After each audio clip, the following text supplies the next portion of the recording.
மேற்குலகத்தினுடைய பிரச்சனை தங்களுடைய ஆயுதங்களை விற்பனை செய்ய வேண்டும். அது யாரை கொன்றாவது விற்பனை செய்ய வேண்டும் என்பதே ஒரே நோக்கமாக இருக்கிறது. தற்பொழுது உலகத்தினுடைய கோர்ப்பரேட் கம்பெனிகளுடைய நோக்கம் என்ன? தங்களுடைய ஆயுதங்களை விற்க வேண்டும், ஆயுதங்களை பரிசீலிக்க வேண்டும். ஆகவே உலகம் முழுவதிலும் யுத்தம் வேண்டும். இந்த யுத்தத்தை மூலதனமாக்கி தாங்கள் தங்களுடைய வியாபாரத்தை பெருக்கிக் கொண்டிருக்கின்றார்கள். அது மட்டுமே வெளிப்படையான உண்மையாக இருக்கிறது. ஒரு யுத்தத்தை ஆரம்பித்து விடலாம். ஆனால் அதனை நிறுத்துவது என்பது மிக பெரும் சிரமமான ஒரு விஷயம். யார் வெற்றி பெற்றார்கள், யார் தோல்வியுற்றார்கள் என்பது தொடர்பான சர்ச்சைக்குள்ளேயே பல நாட்கள் நீண்டுவிடும். உக்ரைன் ரஷ்யா யுத்தத்தை நிறுத்தப் போகின்றேன் என்று ட்ரம்ப் ஏற்கனவே குறிப்பிட்டிருந்தார். ஆனால் அவர் தற்பொழுது $500 பில்லியன் பெறுமதியான கனிம வளங்களை பெற்றுக்கொண்டு அவர் தற்பொழுது யுத்தம் நிறுத்துவதற்கான பேச்சுவார்த்தைகள் தொடர்பான சிந்தனையே இல்லாமல் இருக்கிறார். எனவேதான் இந்த கோர்ப்பரேட் கம்பெனிகள் ஆயுத விற்பனைக்காக யுத்தத்தை நீடித்துக் கொண்டிருக்கின்றன என்பது வெளிப்படையான உண்மையாகும். தற்பொழுது போர்க்கைதிகள் பரிமாற்றத்துக்கு முன்னதாக ரஷ்யா உக்ரைனை நோக்கி 479 ட்ரோன்களை ஏவி இருக்கிறது. ட்ரோன்கள் மூலம் தாக்குதல் நடத்தி இருக்கிறது. கார்கிவ் நகரத்தில் மிகப்பெரிய நெருப்பு பிளம்பு புகைப்படமாக நான் உங்களுக்கு காட்டுகின்றேன். மிகப்பெரிய நெருப்பு பிளம்பு தோன்றியிருக்கிறது. அது ரஷ்யாவினுடைய தாக்குதல் மூலமாக அந்த நெருப்பு பிளம்பு வந்திருக்கிறது. அது தொடர்பான புகைப்படங்கள் தற்பொழுது பரவலாக மீடியாக்களில் பரப்பப்பட்டு வருகின்றன. உண்மையில் இது என்ன வகையான குண்டு என்பது ஒரு கேள்விக்குறியாக இருக்கிறது. எதிர்வரும் நாட்களில் அது தொடர்பான விவரங்கள் வெளியே வரும். ஆகவே தொடர்ச்சியாக சிறிய சிறிய அணுகுண்டுகளை போட்டு டெஸ்ட் பண்ணி கொண்டிருக்கின்றார்களா என்கின்ற கேள்வி எழுகிறது. உலகம் முழுவதிலும் இந்த பிரச்சனை தொடர்ந்து கொண்டிருக்கிறது. இப்பொழுது நேட்டோவினுடைய தலைமை அதிகாரி குறிப்பிடும் பொழுது 2030 ரஷ்யா ஐரோப்பாவை பிடிக்கும் என்று. இது பொய்யான வதந்திகளை பரப்பி இன்னும் யுத்தத்தை அதிகரிக்க பார்க்கின்றார்கள். 2030 வரை இந்த யுத்தத்தை நீடிக்க பார்க்கின்றார்கள். ரஷ்யாவை பலவீனப்படுத்த பார்க்கின்றார்கள். எல்லாமே பொய் கூறுகின்றார்கள். இறுதியிலே ஆரம்பத்தில் ஈராக்கிலே அணுகுண்டு இருக்கிறது, அழிவு தரக்கூடிய ஆயுதங்கள் இருக்கின்றன என்று கூறினார்கள். தற்பொழுது அங்கு எதுவுமே இல்லை என்று கடந்த 5 வருடங்களுக்கு முன்பு தெரிவித்தார்கள். ஆனால் அப்ப இறந்த 2 மில்லியன் மக்களுக்குமான பதில் என்ன என்பதே மிகப்பெரிய கேள்வி.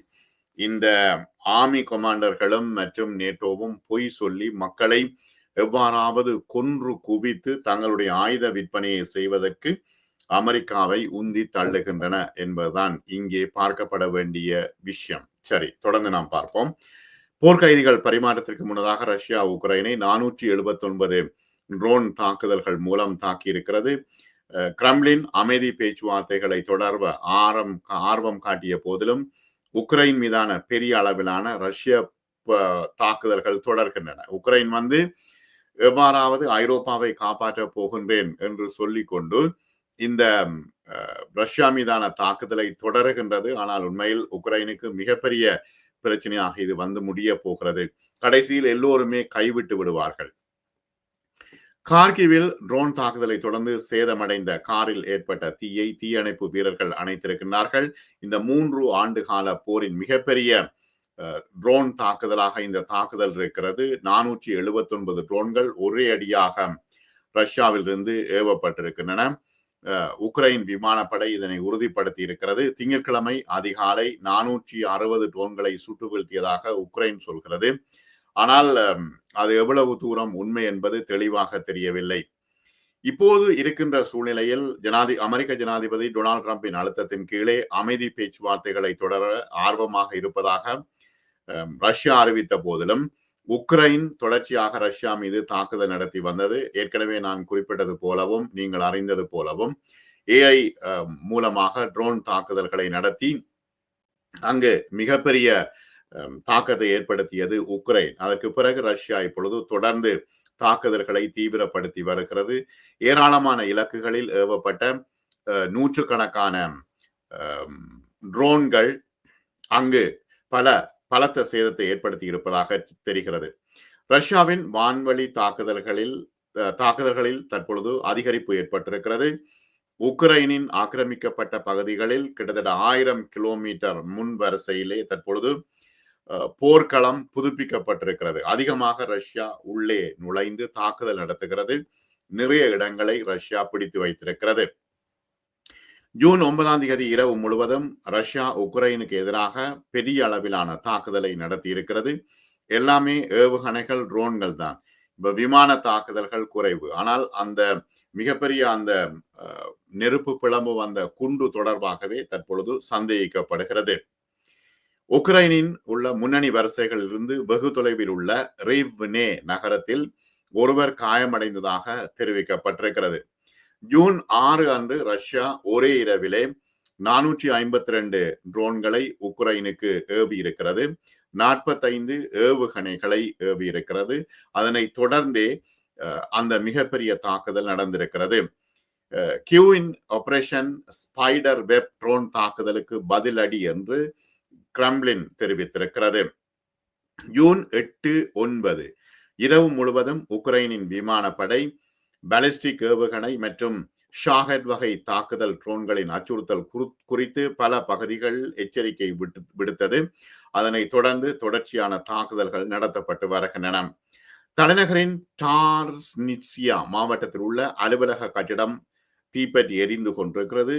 கியூ நகர ராணுவ நிர்வாகத்தின் தலைவர் தாமூர் தகாசென்கா இதனை அறிவித்திருக்கிறார். போட்டோக்கள் வெளிவந்த வண்ணம் இருக்கின்றன. தாக்குதலில் ரிவ்னேவில் ஒரு குடிமகன் காயமடைந்ததாக பிராந்திய ஆளுநர் தெரிவித்திருக்கின்றார். ரிவ்னே ஆப் லாஸ்டுக்கு மிகவும் கடினமான இரவு. அங்கு தொடர்ச்சியாக வான்வழி தாக்குதல்கள் நடைபெற்று வருகிறது, சமாளிக்க முடியாமல் இருக்கிறது என்று அவர் குறிப்பிட்டிருக்கின்றார்.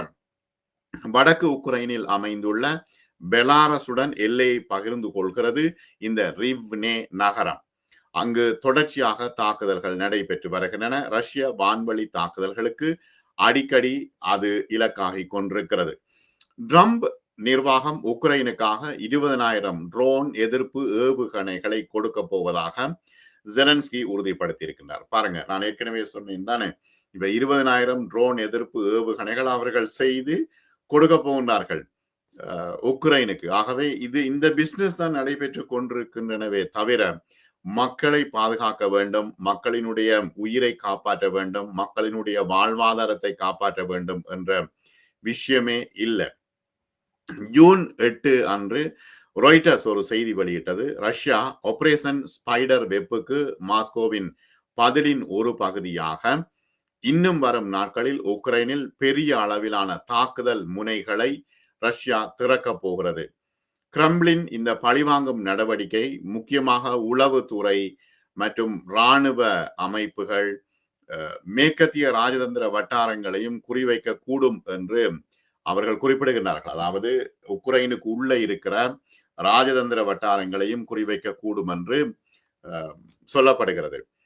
உக்ரைன் பாதுகாப்பு சேவை SBU 4 முக்கிய ரஷ்ய விமான தளங்கள் மீது அந்த துணிச்சலான ட்ரோன் தாக்குதலை நடத்தியதன் பிறகே தற்பொழுது மாஸ்கோ உக்ரைன் நகரங்கள் மீது தாக்குதல்களை நடத்தி கொண்டிருக்கிறது. ஜூன் மாதம் 5ஆம் தேதி தொலைபேசி அழைப்பிலே ரஷ்ய ஜனாதிபதி விளாடிமிர் புட்டினும் அமெரிக்க ஜனாதிபதி டொனால்ட் ட்ரம்பும் பேசியிருக்கின்றார்கள்.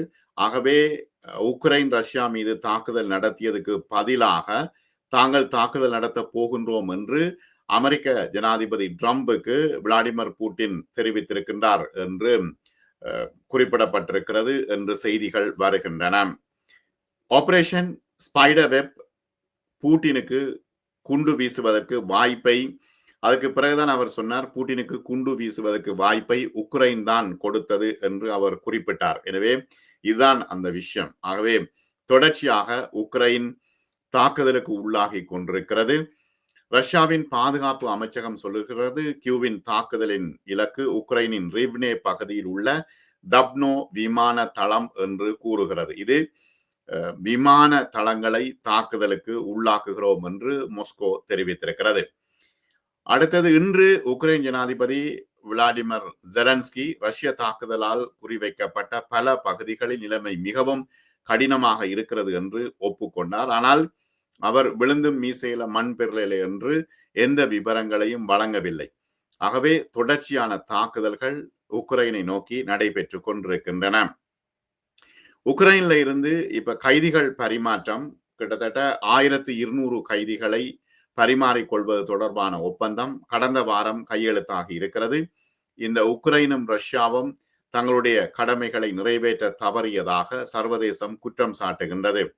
ஆனால் இப்பொழுது இருக்கின்ற சூழ்நிலையில் இன்றைய நிலைமையில் கைதி பரிமாற்றம் ஆரம்பமாகிவிட்டது. அதாவது 25 வயதுக்கு உட்பட்டவர்களை, கைதிகளாக இருப்பவர்களை, இராணுவத்தில் இயங்கியவர்களை தற்பொழுது ரஷ்யா கொடுத்திருக்கிறது. முதல் கைதி பரிமாற்றம் தற்பொழுது ஏற்பட்டிருப்பதாக தெரிவிக்கப்படுகிறது. ஆகவே தொடர்ச்சியான இந்த கைதி பரிமாற்றங்கள் நடைபெறும். 6000 உடலங்கள் தங்களிடம் இருப்பதாக ரஷ்யா தெரிவிக்கிறது. விளாடிமிர் ஜெலன்ஸ்கிக்குள்ள என்ன பிரச்சனைனா, பல பில்லியன் டாலர்கள் இப்ப உடலங்களை கையகப்படுத்தினால் அல்லது ஏற்றுக்கொண்டால், உக்ரைன்ல ஒரு விஷயம் இருக்கிறது. பல மில்லியன் டாலர்கள் நஷ்டஈடாக வழங்க வேண்டும். ஒவ்வொரு இராணுவத்தினருக்கும் நஷ்டஈடாக வழங்க வேண்டும். ஆகவே தங்களிடம் பணம் இல்லை என்பதற்காக இராணுவத்தினருடைய உடலங்களை திருப்பி வாங்குவதில் உக்ரைன் தற்பொழுது தயக்கம் காட்டுகிறது. ஆகவே வெளிநாடுகள் உதவி செய்தால்தான் அந்த நஷ்டஈட்டை கொடுக்க முடியும். ஒரு இராணுவத்தினருக்கு பல மில்லியன் டாலர்கள் நஷ்டஈடு கொடுக்க வேண்டும். இறந்தவருக்கு அது மட்டுமல்ல, அவருடைய குடும்பத்தினர்களுக்கு கொடுக்க வேண்டும், பென்ஷன் கொடுக்க வேண்டும். ஆகவே பணம் இல்லை, எனவே இறந்தவர்களை நீங்களே வைத்திருங்கள் என்று ரஷ்யாவிடம் சொல்லாமல் சொல்லிக் கொண்டிருக்கிறது உக்ரைன். இது உக்ரைனுக்கு மிகப்பெரிய கேவலமாக இருக்கிறது. உள்ளுக்குள்ளேயே ஜெலன்ஸ்கிக்கு எதிரான விஷயங்கள் நடைபெற்று கொண்டிருக்கின்றன. இப்ப இறந்தவரை ஏற்றுக்கொள்வதுதான் ஒரு நாட்டினுடைய மரியாதை, மாண்பு. ஆனால் ஜெலன்ஸ்கி அதை ஏற்றுக்கொள்ள தயாராக இல்லை. ஏனெனில் நிறைய நஷ்டஈடு கொடுக்க வேண்டும் என்பதற்காக. ஆகவே 6000 சடலங்கள் இருக்கின்றன, எல்லாவற்றையும் விடுங்கள் என்றால் அதனை கொண்டு வந்தால் ஜெலன்ஸ்கிக்கு மிகப்பெரிய அவமானமாக ஆகிவிடும் என்று அவர் நினைக்கிறார். இருந்தாலும் கொண்டு வரத்தான் வேண்டும். ஆகவே இது மிகப்பெரிய சிக்கலாக தற்பொழுது இருக்கிறது. அடுத்த காணொளியில் நாம் சந்திப்போம்.